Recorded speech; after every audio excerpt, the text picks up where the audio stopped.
Ministro, o senhor falou agora aí na sua palestra que esse momento que nós estamos vivendo é uma grande oportunidade de passar o país a limpo e de que o senhor enxerga essa crise, primeiramente, como uma crise ética. Por quê?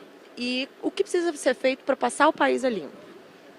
Pois é, a crise ninguém deseja, né?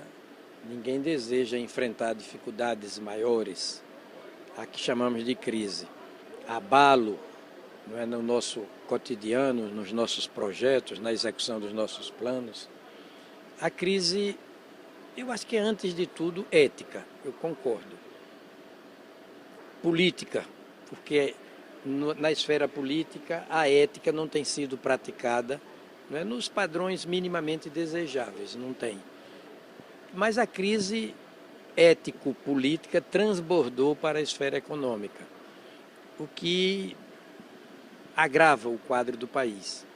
Mas nós temos uma Constituição muito boa, de boa qualidade, democrática, a partir da qual podemos diagnosticar a crise e propor, né, saídas, medidas saneadoras do que vem ocorrendo de ruim. Temos as instituições impeditivas do desgoverno funcionando razoavelmente bem. Polícia Federal, Judiciário, né, Ministério Público. A imprensa, embora não seja da área pública, vem funcionando em plenitude de liberdade. As redes sociais se tornaram uma instituição social, pública, uma verdadeira instituição, uma locomotiva social, formadora de opinião. A cidadania está ativada, né? Eu acho que temos condições de, à base de diagnósticos corretos e de medidas propositivas, né, de correção de rumos, acho que temos motivos para alento. O senhor recomendou, né, que os empresários, sobretudo os empresários, né, tenham aí, sejam parceiros da Constituição sobre vários aspectos, né? E qual a importância disso e que aspectos são esses? A Constituição corretamente reservou para os empresários, para os agentes econômicos, aqueles que organizam os fatores da produção, a Constituição reservou a titularidade, né, da atividade econômica. A atividade econômica é própria, é típica dos agentes econômicos, dos empresários, dos vocacionados para os negócios, para a produção. Isso é um bônus, mas há ônus, né? É que a ordem econômica na qual os empresários se inserem, os agentes econômicos, ela tem um perfil constitucional, uma compostura jurídica de matriz constitucional. Ela se elementariza, não é, pela soberania nacional, pela função social da propriedade privada, pelo respeito ao consumidor, pelo respeito ao meio ambiente, não é, pela busca do pleno emprego, favorecimento das empresas pequenas, encurtamento das distâncias sociais e regionais. Então, todo empresário deve se emparcerar com esses princípios que elementarizam a ordem econômica, que fazem parte da compostura jurídica da ordem econômica. Não existe a ordem econômica de um lado, não é, e esses ônus do outro lado. Não, é tudo uma coisa só. E a chegada a hora também de o poder, não o poder econômico, do setor produtivo do país, do empresariado, é chegada a hora de não depender tanto do poder político, não depender tanto do governo. As parcerias público-privadas são boas, sobretudo no campo da infraestrutura, né, econômica, social, etc. Mas o empresariado precisa viver, de certa maneira, sem tanta dependência, não é?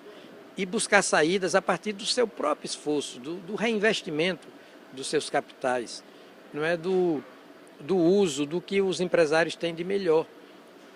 A sua inventividade, o seu feeling para descobrir oportunidades de exploração econômica lícita, não é? O seu empreendedorismo, a sua coragem e o seu compromisso social. E, ministro, o senhor julgou o mensalão. Como é que o senhor, agora aposentado, tem acompanhado aí o dito Petrolão? Em parte desalentadamente, porque Ao que parece, né, já há alguns casos julgados, inclusive, alguns réus já estão condenados, houve mesmo um enquadrilhamento, não é, uma organização voltada para a prática de crimes, tanto mais graves quanto significantes de defraudação, não é, do patrimônio público, do patrimônio que é público. Por outro lado, vejo alentadamente, porque as instituições estão funcionando, polícia, as instituições de controle, Polícia Federal, Ministério Público, né, Poder Judiciário, estão cumprindo, fazendo o seu dever de casa. E com essa nova era, né, constitucional, de visibilidade de tudo, de transparência de tudo, tudo vem a lume, né? Quem quer que seja tem o direito de saber o que quer que seja. Então parece que nós vamos fazer mesmo o que você disse no começo da pergunta. Vamos passar o país a limpo. A oportunidade é essa, de sanear os nossos costumes, de imprimir uma correção ética de rumos ao país, né? Vamos colocar o país nos trilhos da legalidade ética, da legalidade no plano da impessoalidade, da moralidade, da publicidade, da eficiência. Eu me animo com essa compreensão mais clara de que se a moralidade, por exemplo, é um dever do administrador público, é um direito da coletividade administrada, né? Dizia Thomas Jefferson, que governou os Estados Unidos de 1801 a 1808, que a arte de governar consiste exclusivamente, né, na arte, no dever de ser honesto. Vamos internalizar essa ideia e praticá-la aqui no Brasil. Para finalizar, sobre esse aspecto ainda aí de legalidade, o senhor vê fundamentos jurídicos para um impeachment da presidente Dilma hoje? Não, o que eu tenho dito é o seguinte: falar de impeachment não é golpe, porque é uma figura de direito que está lá na Constituição. Se a presidente da República incorrer no curso do atual mandato em fatos, em atos tipificados como crimes de responsabilidade, ensejadoras da abertura do processo de impeachment, ela se expõe a esse tipo de desinvestura forçada do seu cargo.